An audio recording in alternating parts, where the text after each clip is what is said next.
Welcome to Dying to Retire. I'm Doug, and today we're going to discuss a topic I never wanted to face and never really wanted to talk about. Today's topic we're going to go over to is the loss of your pet. Our best friends, it's going to happen as we approach retirement or while we're in retirement. We're at that frickin' age. It's going to happen. And pets, to me, are more than just companions to people. They've become our family members.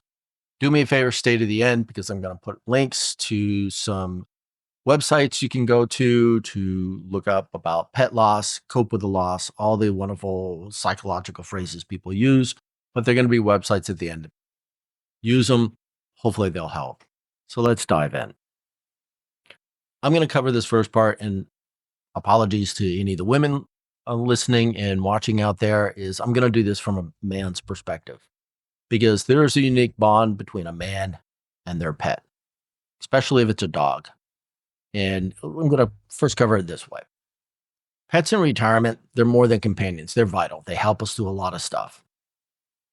Cats, like the one I have sitting right here, not a rescue, she's feral. Her mom was feral. Cats own you. They treat you a little bit different, but dogs are very, very important, especially the relationship between a man and a dog. Because they, like I said, dogs are man's best friend. Want to know why? Men know it. Because it's the closest a man will ever get to unconditional love with their pet. Won't get it anywhere else, but it's with their dog. Dogs are happy to see you no matter what time of day. They don't ask for a lot. Just feed me, make sure I have a place to stay, keep me warm at night, and the wonderful stuff like that. And the dog will love you forever and do their best to be your best bud, especially if it's a damn good dog. But men don't get that very often. You never really get it from a spouse.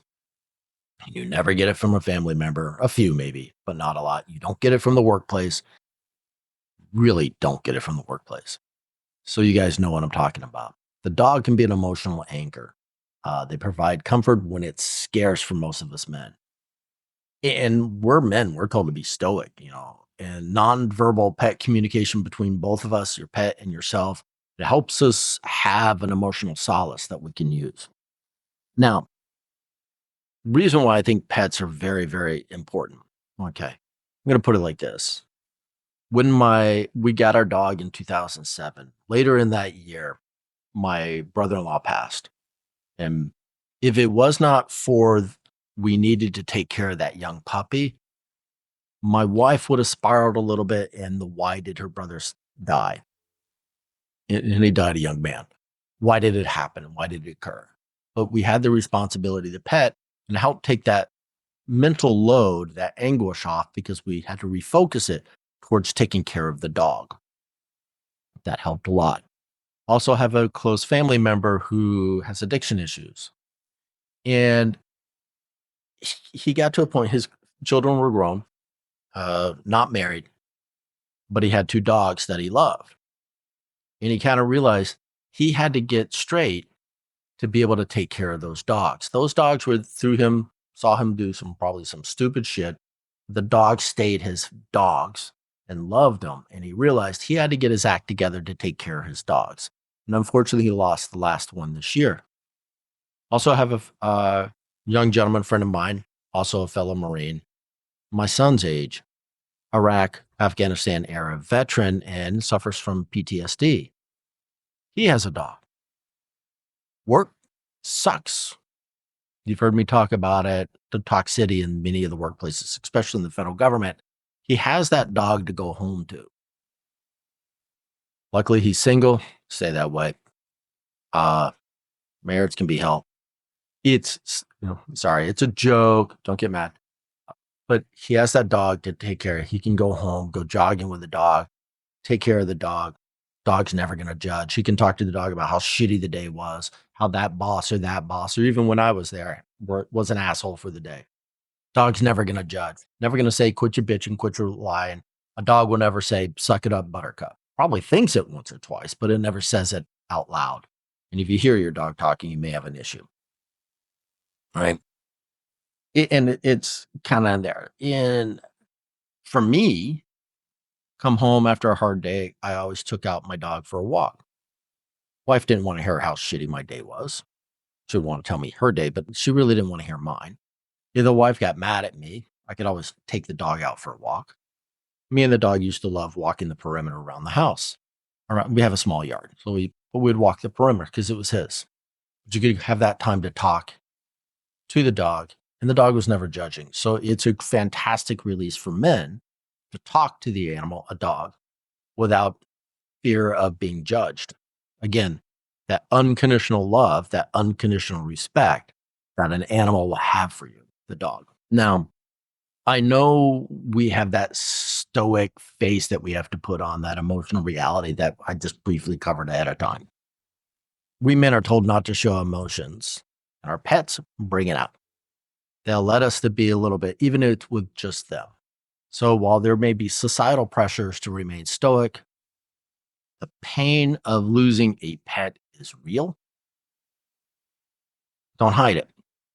Like I said at the very end, there's going to be some links for you to go to look at that may help deal with a loss. The other thing I'm going to even mention is because you know how it's hard to talk to some of your family members or your spouse because, again, unconditional love is hard.